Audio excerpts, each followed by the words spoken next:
Look, let's start at Liverpool today. We're not going to talk about Manchester United at the top of the show, so everyone can breathe a sigh of relief. Um, Mohamed Salah, who is currently at the AFCON, contracts negotiations still up in the air. And I want to get your take on this, whether the FSG, the ownership at Liverpool, should cough up the cash to pay Mo Salah what he thinks he deserves, which has been a reported £400,000 a week, or whether you think that money could be better invested elsewhere into the squad. What's your take on the Mo Salah contract standoff?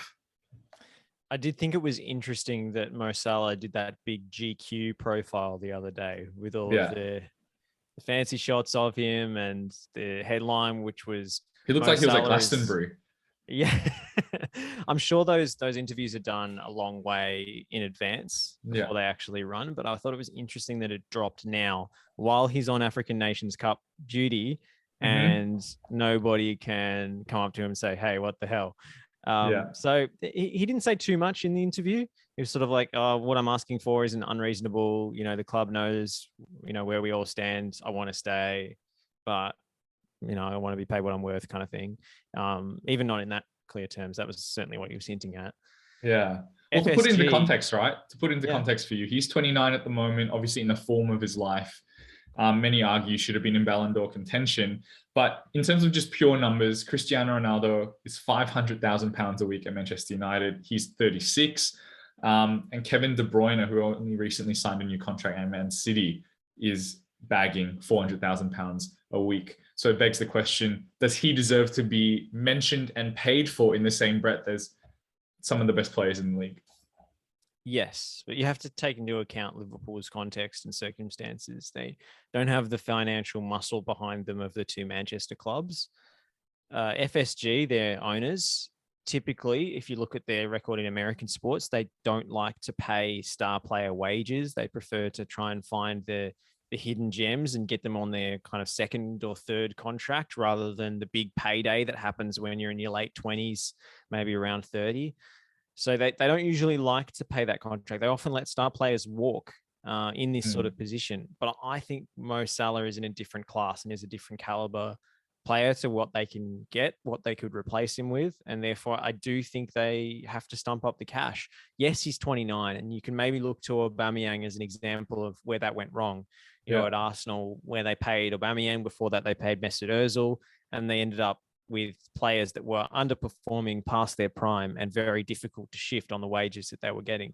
It kind of depends on the length of the deal, I suppose. But Mo Salah, given that he's peaking right now and is, if not the best player in the world, one of the best players in the world, he should be on the same money as De Bruyne. I do think that. And he seems to take care of himself in a way that suggests he could have longevity in this sort of form. And you look at star players from around Europe, and more often, the really determined characters, the guys who have put in the work, are scoring goals into their mid-30s, even late 30s. Zlatan Ibrahimovic is still scoring goals in Serie A, and he's 40. He's a man. He's 40. Like Cristiano Ronaldo is still doing it, irrespective of, the defensive shortcomings that we've covered. Robert Lewandowski is 33 and is still one of the best strikers in the world. So I don't see why this couldn't be a suitable investment if, Liverpool add 3 years to his current deal and pay him the money he's asking for. So if FSG make him the exception to their rule, which is what you've described, that financial strategy in terms of longevity of players, does that risk then causing a bit of friction and imbalance in the squad for other players that think that, look, if Mo Salah can get that kind of money, well, why can't I get paid something equivalent or within those realms and those reaches? You're looking at players like Alisson, arguably one of the best goalkeepers in the world, Virgil van Dijk, Trent Alexander-Arnold. Does that cause a bit of friction? Possibly, but you have to manage that because Salah is different.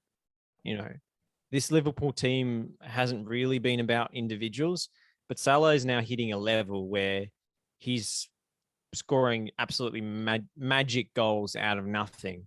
He's not just the leader of the press and the, premier counter-attacking player in the league anymore. He's also when he's tightly marked in tight spaces, being able to create things. Like he's hitting a different level to these players. You know, he's different to Trent. He's different to Sadio Mane, who I don't think has been at his peak, at his best this season, really. So I think if the squad harmony is to continue at Liverpool, they have to recognise that Mo is in a different class at the moment, and he deserves it. Whether Liverpool can afford to pay him the money, whether they actually have the money to sign him on that contract is another matter. And that's very interesting, because the American owners have typically been a little bit more focused on profit and tight-wadded than some of the other foreign owners that have come into the Premier League. So if you look at other examples of American ownership, famously the Glazers taking dividends out of Manchester United, which is a money factory. It's licensed to print money with all the sponsorship deals they attract, but they take dividends out of the club every year. They've been making profits. You look elsewhere at American ownership in the Premier League. Arsenal, Stan Kroenke has not pumped money into that club. So I do think that there's a pattern of American owners cheaping out on their star players, and perhaps the team suffering and not winning the trophies that they should as a result. So let's end the Mo Salah segment with me playing a bit of devil's advocate here. He doesn't sign the new contract, and when his contract winds down end of next season, he'll have his pick of clubs, I'm assuming. Where do you think he ends up? Because obviously these financial demands don't change, you know, just because he's a free agent. He'll be wanting to get paid what he thinks he's worth. In my mind, Barcelona and Real Madrid, with their financial troubles in La Liga and stuff like that, probably not going to be able to afford him. Or Barcelona might just sign him and never register him until they get Samuel Umtiti off their books or something. Where is a realistic destination for Mo Salah, if not Liverpool?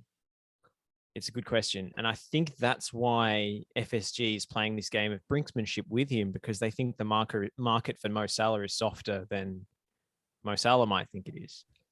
Madrid are in a different financial situation to Barcelona. Let's not lump them together so readily. I mean, Barcelona are the most indebted club in the world. And apologies to Real Madrid. Madrid apparently have the money to sign Kylian Mbappe this summer. So we'll see. You know, there's a different situation. Even if they're both not at their, you know, they're not at the financial might that they once were. But you look elsewhere, other Premier League teams, I think it would be a bit of a slap in the face to Liverpool fans. I don't think Mo Salah would want to do that. I mean, like, imagine if you went to Manchester City. Yeah. You can imagine fans just burning their Salah jerseys. Like, it would be messy. Yeah. Like, it would be very, very, very messy if he decided to do that. And I think he's well aware. PSG is always the obvious one that is bandied about.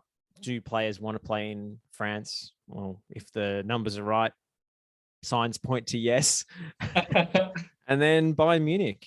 So there aren't too many options out there. There aren't too many clubs who pay that sort of money. And I think that's why we're seeing negotiations stall, because FSG is kind of waiting for Salah to realize that maybe Liverpool is the best situation for him, and maybe he'll be willing to take a pay cut when he comes to that conclusion. Look, whatever happens, you think that making a move to a Premier League rival will make it unforgivable to a lot of Liverpool fans, not just to Mo Salah, but also to the ownership.